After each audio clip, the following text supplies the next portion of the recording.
शतशः प्रणाम, शतशः प्रणाम. मी कोण आणि कर्तव्य काय याचा ज्याने विचार केला तोच माणूस या थोर सोडण्यास पात्र झाला. कारण मानवी देहाला घडत आहे आणि त्याला चंचल मनाचा अश्व आहे आणि त्याच अश्वाला संकल्प आणि विकल्प असे दोन दोर आहेत. संकल्प आणि विकल्प असे दोन दोर जशा प्रकारे तो परमेश्वर ओढतो ना त्याचप्रमाणे हा मानवी रथ आपोआप पुढे जाणार आहे. अहो तुमच्या आमच्या हाती काय आहे, अहो तुमच्या आमच्या हाती काय आहे. करता कर्तृत्व आणि हट्टा तो एकच परमात्मा परमेश्वर आहे. ज्याप्रमाणे पर्वताने जागा सोडू नये, सागराने मर्यादा सोडू नये, त्याचप्रमाणे कोणतीही स्थिती निर्माण झाली तरी माणसाने स्वतःची नीतिमत्ता कधीही सोडू नये. म्हणून माझ्या प्रजाजन हो, ऐका. या तुमच्या राजकर्त्याच्या मुखातील बोल शांत चित्ताने ऐका.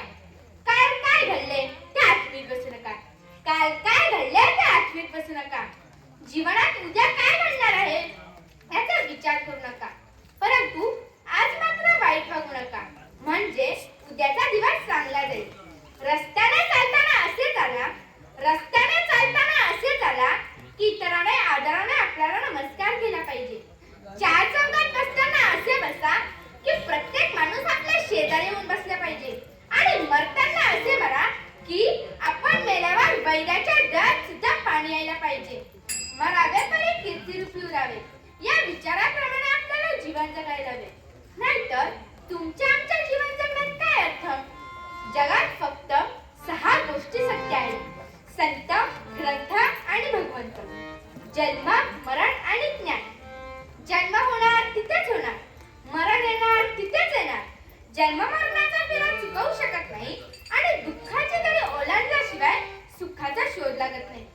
साधू संत जन्माला येतात नव्हे तर धर्माच्या रक्षणासाठी भगवंताला त्यांना जन्माला आणावं लागतं.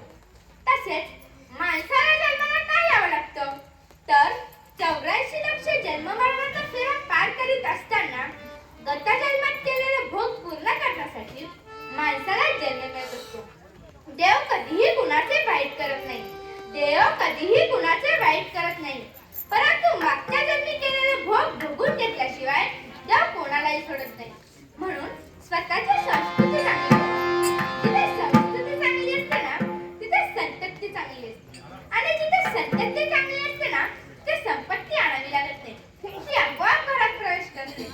लक्षात ठेवा, बालपण हे आईवडिलांच्या संस्कारावर अवलंबून असते, तारुण्यात स्वतःच्या कर्तृत्वावर अवलंबून असते आणि वृद्धापणे आयुष्यभर कमावलेल्या पुण्यावर अवलंबून असते. संतती संपत्ती